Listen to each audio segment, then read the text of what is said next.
Hi again. Hello. I'm Jake. And Alex. And today we're going to be reacting to the Blockbuster Buster review of the Nancy Drew movie from 2007. And just to be clear, I never saw it. I saw commercials for it, and the most I remember is this joke of a cop saying, "She's the best guy we got." I mean, if she was a guy. That's all I remember. I mean, I've never seen the movie either, but I have read some of the Nancy Drew books when I was growing up. But really only a few. I was more of a Hardy Boys kind of guy growing up, so I've never read either. What makes this review stand out is this is the second and last, I believe, to my knowledge, as of right now. There might be one in the future review that was actually hosted by SheRod, E-Rod's boss slash girlfriend in the show and in real life, played by Marsha Kent Rodriguez, Eric Rodriguez's wife, who is actually a fan of me and Alex's reactions. She's left a couple of comments on our Blockbuster Buster reaction videos and on the ones I did with Guy. I believe she said she wanted to see more of us, so yeah, there's that. Yep.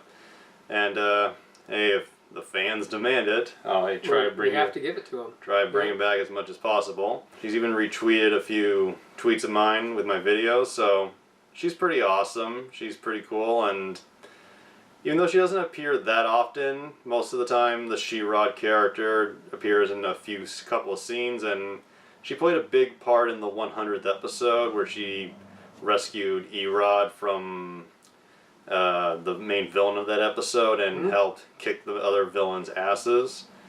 And we reacted to the Elektra Blockbuster Buster from 2010 or 11, I believe. Yeah, that was a good review, so I'm looking forward to today's second review by her. This one's much longer, and I think you might like this one. All right, let's see.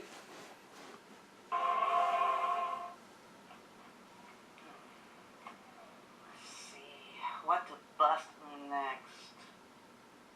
Oh! Nancy Drew! Oh, right here. I've been putting this one off for quite some time. Whoa, hold your horses there, Chief. What makes you think you're qualified to review Nancy Drew?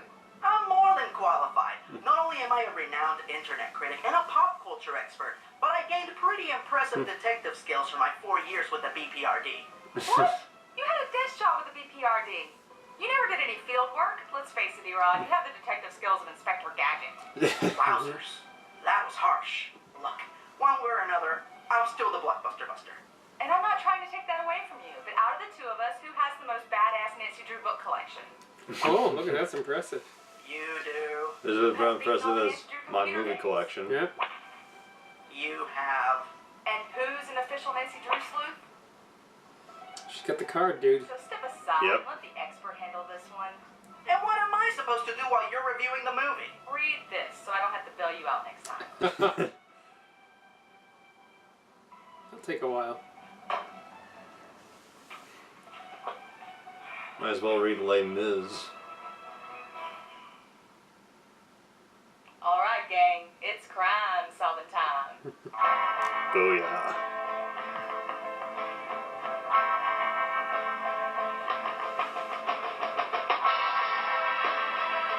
So hang on to your magnifying glasses, kids, because things are about to get serious mysterious. Like how they altered the intro there. A little bit.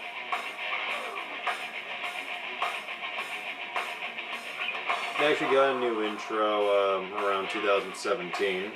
It's a bit more energetic and action-packed. All the intros have been good. This one's kind of like the most classic. Decent artwork again. Greetings, fanboys and fangirls. I'm SheRod, and I'm the Blockbuster Buster. Hey! Did you finish reading your book? Anyway, for as long as I can remember, I have been a die-hard Nancy Drew fan.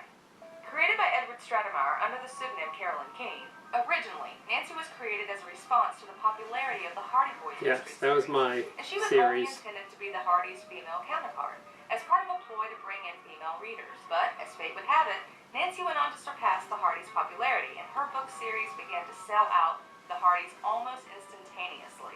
While her status as one of the key figures of the female sleuth genre is undeniable, Nancy has evolved to be one of the greatest feminist icons in all fiction, to the degree that powerful women like Supreme Court Justice Sandra Day O'Connor and Barbara Walters have claimed that they hold Nancy as one of their greatest inspirations. I didn't know that. While the character has changed cosmetically throughout the years to appeal to contemporary audiences, 4 of her personality traits have always remained the same.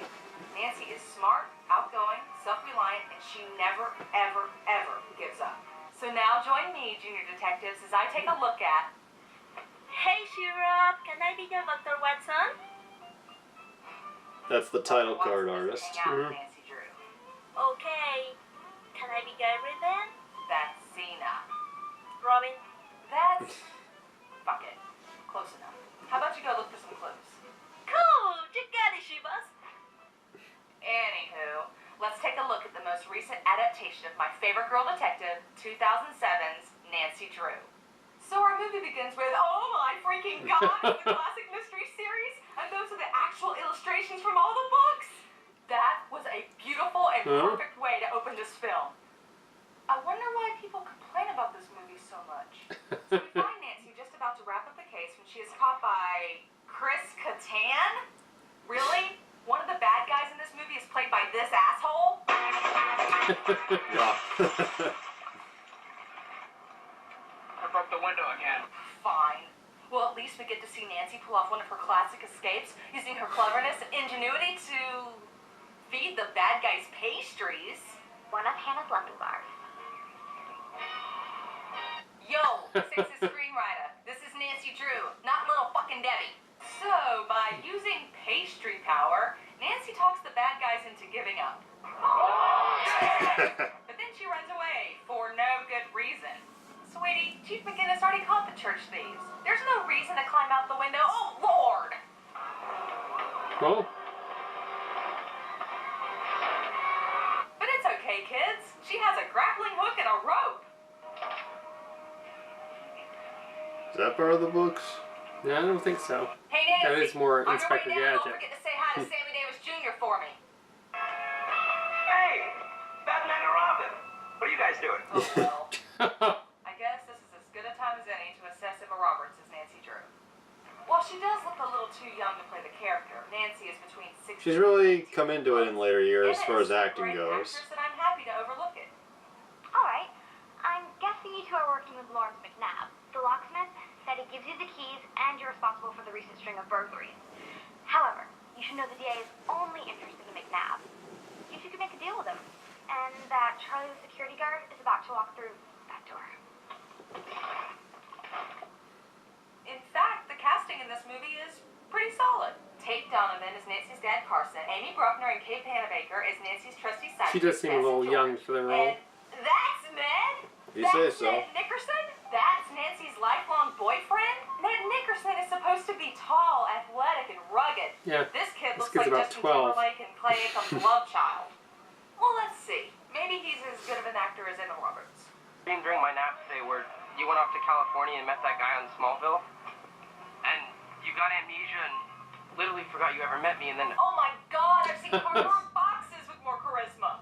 And what the hell is Smallville? About 9 seasons too long. So Carson takes Nancy home in her classic blue roadster from the books. Nice. And he feeds her the old line about how her sleuthing might get her hurt when Bess and George! Now, just for the record, Carson has always been very supportive of Nancy's sleuthing. But who gives a fuck about that now? Because Bess and George are on the scene, and that means them and Nancy are about to go off and solve another mystery and have a kick-ass adventure. Nope! Apparently, Bess and George are there to say goodbye to Nancy, as her and Carson are apparently moving to LA for an undisclosed amount of time. So, the first Nancy Drew movie in over 40 years doesn't take place in River Heights. That's like the first Batman movie not taking place in Gotham City. Lame. Good point. You know what? They are kind of selling out the soul Just gonna of the let it books slide, here. Because the best part of a Nancy Just like Drew most story is Hollywood when- adaptations. That's when Nancy stumbles upon her next mystery. My dad let me choose the house we're gonna live in, so I chose one With a mystery. but not just any mystery. Wait, stop. What the fuck is this?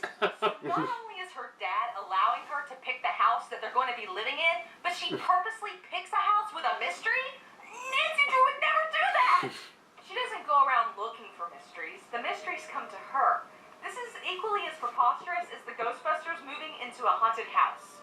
I have seen shit that'll turn you white. Oh, God. Mystery is this. The previous owner of the Drews' new home was the famous Hollywood starlet Delia Draycott. She mysteriously went missing for 5 months at the peak of her career. Shortly after she returned from her questionable absence, she was found dead in her home. Personally, I think that... Hey, SheRod. Oh, hi, Joy. I found some clues. Really? Alright, let's see them.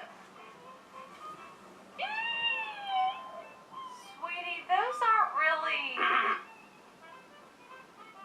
I mean... She may be cute, but you don't want to fuck How with her. about you, go look for more clues? Yay, puppies! Yay! So Nancy is shown around their new home by their new landlady and... Ah!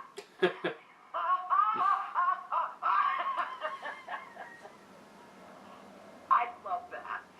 They fall for it every time. That's a projector. Huh? That wasn't fun, you crazy bitch! Okay. Hopefully there won't be any more scariness in this crazy house. Holy testicles! Yep. Let me know if there's anything I can do for you. Hey, it's Marshall Bell. You know, he played Fort Plasko, one of my all-time favorite shows, Good vs. Evil. Huh? Oh, I know him better as the gay gym teacher in Nightmare on Elm Street 2. Who gets killed by getting towel spanked to death? Oh, jeez. You are not a nice lady. So Nancy unpacks when one of her notebooks and a pair of her shoes suddenly go missing. Nancy's a master sleuth. She can find her notebooks and shoes before you can say, "She called the police?"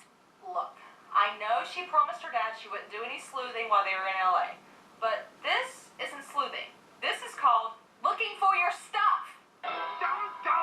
He loves that So clip. Nancy goes to school the next day and, wait a minute, this movie takes place in modern times? But Nancy and everyone else from River Heights dresses and acts like they are from the 1950s. I don't get this.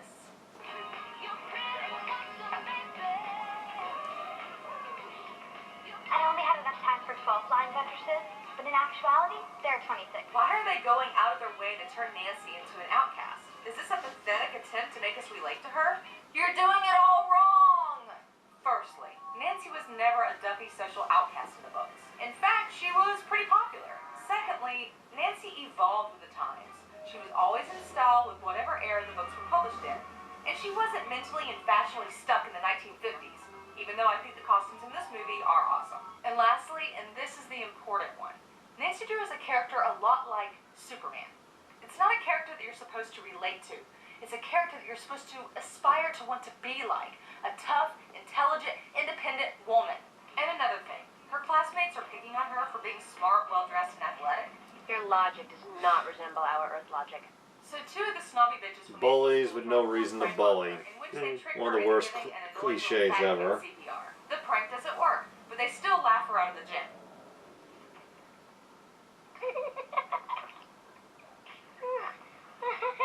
Oh, you idiot!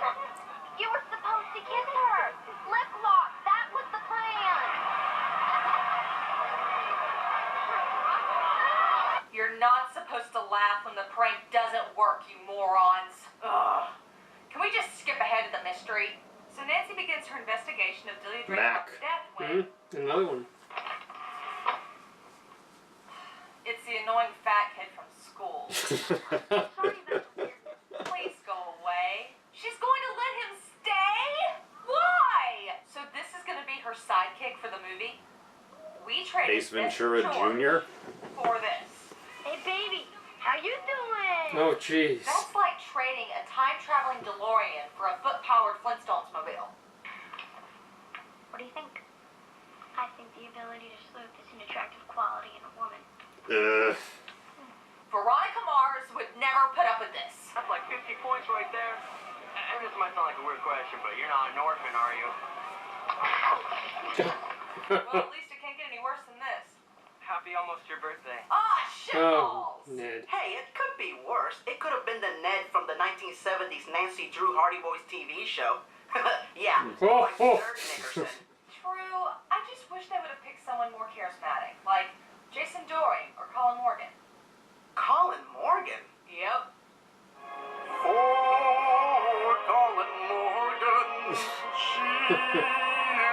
yearning. SheRod's favorite show, The Adventures. Not sure that would be perfect either, but Watch me. You better believe I'll be watching your fine ass. Anywho, Nancy looks Got a little at the hot frames there of for a Delia's moment. in the order in which they were shot, when she suddenly notices that the last group of frames are all in close-up. And she deduces that Delia must have been pregnant and that the filmmakers must have been trying to hide the pregnancy. Nancy watches a few more of Delia's Random. movies looking for clues. What are you doing? Holy shitballs! Stop doing that! Nancy visits local adoption agencies to see if any children were given up for adoption the week in which Delia would have given birth to her baby. Unfortunately, the receptionist is a bit of a dick. All right, Nancy, it's time to use your amazing skills of persuasion to get what you want by giving people pastries. Stop with the damn pastries already! Oh, come on. You know you'd be compliant if somebody gave you some strudel. Strudel. After doing a great deal of legwork, Nancy finds Delia's long-lost daughter, Jane, played by Rachel Lee Cook. Curious about why Jane was kept in the dark about her mother's identity, Nancy interrogates Delia's former agent, Daniel Biedermeier. Suggesting that, Astonishing. it may imply that, Absolutely astonishing. as I was saying, I'm very disappointed, Senator. Well, as you know, Going on a hunch that Delia must have left a clue in one of her movie props she'd pawned off the day before she was murdered, Nancy tracks down the prop to an old Chinese antique shop. And oh, for God's sake, why did she bring the loser brigade with her? Why are the dumb bitches from her school there? What are you guys doing in here? This is so non-linear. You know, it's not that I hate her. I just want her to get fingered by Wolverine. Nancy hits a dead end and heads back to her car. Wow. Quick, put some whipped cream on it and give it to the fat kid.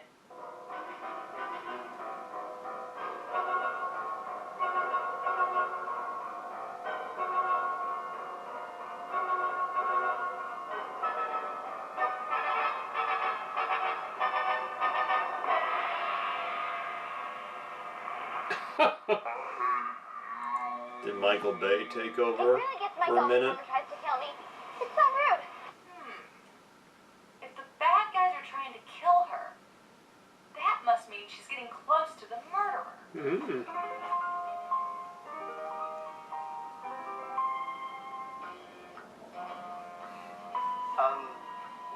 What are you doing?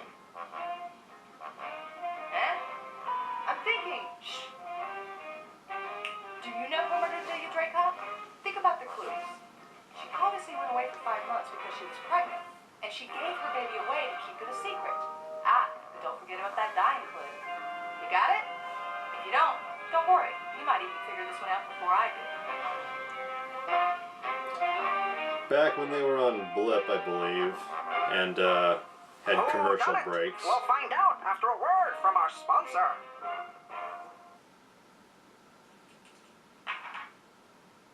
One, two, three, four, five. Your turn. The butler did it. Wrong game. How did you... Never mind. So let's see what we have so far. A dead starlet, a creepy undertaker, a douchebag agent, redundant I know, a hidden clue, and an impoverished orphan. Do you know who did it? Hey, Shivas, I know. Alrighty, Joy, lay it on me. Okay, I will start this thing. If Delia kept her daughter hidden, it must be because the killer wanted to hurt the baby, meaning that the baby had a value like an inheritance. In fact, I'll bet you 22.80 that what's hidden in the prop box is Delia's will, which more than likely entitled Jane to Delia's fortune. Which means that the one lowlife who could have anything to lose in all of this would be... Dum dum dum! Delia's former agent, Daniel C. Biedermeier. You know what, Joy? You can be my Robin anytime. Yay! Puppies! Yay! So yes, Biedermeier is the killer, and he is after Delia's will. Unfortunately, Nancy doesn't figure this out until she just happens to be in Biedermeier's limo along with Carson. Tuck and roll, Nancy! Tuck and roll! So, enjoy the broken Biedermeier rib. eventually catches up with Nancy secret passage under Delia's house. Man, this is a really dangerous situation. For him! Get the pastry. Or a nut shot. Look to the head. Oh, Eventually, the action moves to Nancy's bedroom where the bad guys monologue further. Now, traditionally, this is where Nancy would be assisted by Ned or Carson or Chief McGinnis or the creepy guy. Well, as it turns out, not only was creepy guy Delia's lover and Jane's father, but he is also entitled to part of the inheritance. That came out of nowhere. And Nancy was smart enough to record Biedermeier's confession. Nice. Oh, what the fuck are these idiots doing there? This isn't a Disney movie. The heroine doesn't need a bunch of dumbass sidekicks. Ah, fuck it. Let's just finish this. The case is solved. Biedermeier goes to jail, Jane and creepy guy get the inheritance, and Nancy and Carson go back to River Heights, where the entire fucking movie should have taken place in the first place. And now, at the end of the movie, is when Nancy is presented with a far more interesting case that once again takes her out of River Heights. Ugh. Nancy? Yeah? Phone call. Long distance from Scotland. Something about the Loch Ness Monster and some missing diamonds. Another case.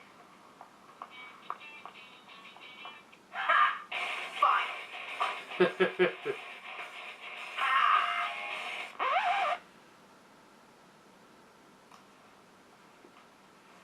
Women, man. C minus. This movie is, regular. While Emma Roberts is awesome as Nancy Drew, and the mystery is pretty solid, the film is still packed with a lot of pointless scenes, annoying douchebag characters, and more padding than Paris Hilton's bra. And where the hell did Nancy's stolen shoes disappear to? Nobody knows! SheRod, you have anything to add from a movie critic standpoint? Oh, now I can talk? This movie's a perpetually padded piece of pretentious prattle. All of this movie's problems could have been solved with a quick re-edit. Get rid of all the padding, the dumbass sidekicks, and the pointless high school subplot, and we could have had a far superior Nancy Drew movie. Oh, and before I forget, somewhere close to the middle of the movie, there's this weird-ass cameo by Bruce Willis. What is the point of having somebody who's famous for being an action hero in a Nancy Drew movie? Wouldn't it make more sense to get a celebrity cameo from somebody who is famous for playing a female sleuth? Somebody like Keely Martin or Yeah. Angela Lansbury, giving Nancy Drew her blessing That'd be and too sending her on her consistent. way. That would have been cool. SheRod, anything else you would like to add as a lifelong hardcore fan? As a matter of fact, I do. There are three things that confounded me. Number one, why did they have to take Nancy out of River Heights? Were they trying to save money by shooting in LA? Number two, why was Nancy stuck in the 1950s? Was there a time warp around River Heights? I don't get it. And number three, why in the name of Carolyn Keene did they bother to get two great actresses to play Bess and George and then not use them? That was a dumb move. It was like having Kim Possible without Ron or Catwoman without Holly Robinson. You want to see the heroine with her trusty sidekicks. Now, if you want to hear my opinion about other Nancy Drew movies and shows, here it goes. The movies from the late 30s starring Benita Granville are corny but fun. While Nancy is portrayed well, I only recommend these for the hardcore fans. The Nancy Drew Hardy Boys mystery show from the 70s was okay. My only real gripe is that it focused way too much on the Hardys. Hey, wasn't that the show where the girl that played Nancy posed for Playboy?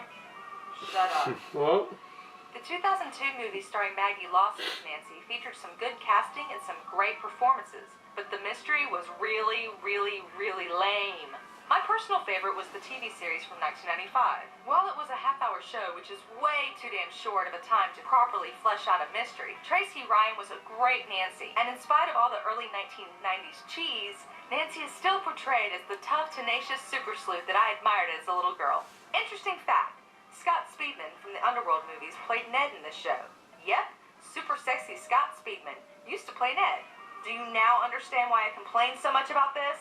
So that's one busted and thousands more to go. I'm SheRod, and I'm the Blockbuster Buster. Hey! Chillax. You can have your chair back next week. You want to play the Nancy Drew board game with me? No! You always win! You could be Nancy. Let's go!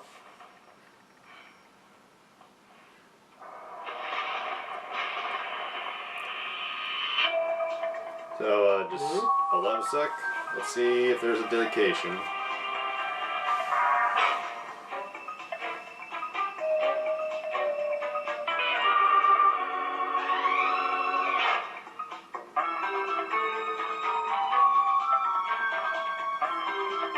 dedicated to all the great writers who have taken on the pseudonym Caroline Keene.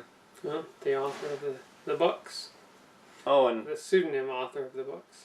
looks like there's an after credit sequence.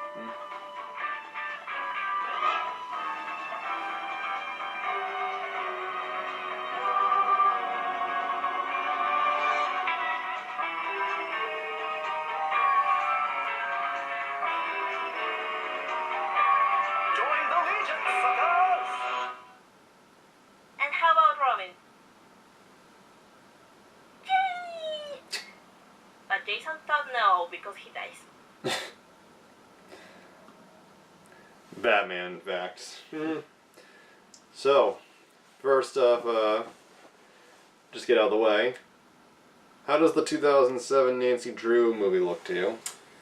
Well, I had a hard time getting past all of the inconsistencies with the original books. You know, how she pointed out how it really kind of sold out the soul of the series. So that's one thing that I had a hard time getting over. And as I said, I never read Nancy Drew or the Hardy Boys. I never saw this movie, so I just enjoyed it as the review itself. And I will say this, the way SheRod consistently gets upset about the changes they made kind of reminds me of Brad Jones and how he felt about the Endless Love adaptations. Huh? And just what a bad adaptation job they did, that the Hollywood system did to them. I think one of the weak points that she pointed out was just how this was set in the high school drama scene, and I think that was a weakness in maybe even the casting, of casting somebody so young to play the character. But, Emma Roberts, she's the daughter of Eric Roberts, who was a pretty huge star in the 80s, got nominated for a few Oscars, never won, and he appeared about 10 years ago in The Dark Knight as that Italian-like gangster. He was one of the villains of The Expendables, and now he just does whatever movie offer he gets from whatever B studio. But Emma Roberts, she's gotten pretty successful. She was on that TV show a few years ago, Scream Queens, with Jamie Lee Curtis. well, maybe if they had portrayed her as a young 20-something independent woman versus this teenager in high school with all the sidekick friends. I think it's just how they decided to portray that character. Yeah, but maybe they're just trying to, because the books are popular with kids, trying to get to appeal to the young audience. But once again, just because the audience is kids does not mean that the main characters have to be kids. Right, they could still identify with the character itself. But yeah, that's the way they went. And just looks kind of run-of-the-mill as far as generic kids movies go. I completely agree with the rating of C-. Like it's just completely ordinary, Yeah. I wasn't aware of all of the other adaptations of the Nancy Drew series, when she started going over them at the end. And There's been quite a litany of different portrayals of it. So. Any of them look interesting? Still, probably the books would be the most interesting for me. Some people just prefer the original. Or the board game. Maybe the board game is the most interesting. And as for the review itself, I really love this one. I like the Electra review a lot, and I like this one even more, once again, because it's longer and allows them to put more jokes in, cover more of the story, and gives Marsha more time to shine as SheRod. And she carried this review, I think, very well. I think part of the key to the success of the review is just how passionate she is about the subject matter. How she's a lifelong fan of Nancy Drew, and I think that worked in the review's favor. Yeah, in the opening, when she just lit up at the opening sequence, which she thought was done well, I'll admit, her reaction kind of lit me up a little. It's like, it was kind of infectious. And it's cool. It really helps when the person reviewing whatever movie or show it is really passionate about either the characters or the original material. Yeah, because you trust that opinion even more because they've invested so much in it already. So yeah, I thought the review worked very well. Like Linkara with Spider-Man, and later on SheRod with Batman versus Superman. Yeah, I really like this a lot. She was the star here. She pulled off very well, and it was cool that she kind of kept SheRod around a little bit. Yep. So the whole thing, especially with E-Joy popping up, felt like even though they are a group, it felt like an on-screen group project. Yep, and all the transitions are pretty seamless, so that was nice with the editing. And just my opinion, I think she rocked that scarf pretty well. Mm-hmm. What did you think of E-Joy, the title card artist appearing via Skype? Well, I thought she added like a little comic relief aspect to the video review with her contributions. It was nice to see her on film. She appears every now and then, and she has that energetic, cutesy personality. Mm-hmm. And on one or two occasions shows that if the character is pushed, she can react pretty strongly. Mm-hmm. She does good, like, Nick does a good job of not overusing his side characters too much. Mm-hmm. Keeping it focused on the film. Yeah. And last thing I'll say, I think it's good that he doesn't overuse the SheRod character too much. Mm-hmm. But, and I'm hoping they do another SheRod-centric episode soon, because I think we need more than just 2. I think there is a lot of talent there, so yeah, let's see a third. Hopefully. And if you like this reaction, give it a like, and if you want to see the full review unreactioned, click the link down below and other links to check out more of the Blockbuster Buster and other related content. Mm-hmm. See you again soon, hopefully. All right, enjoy.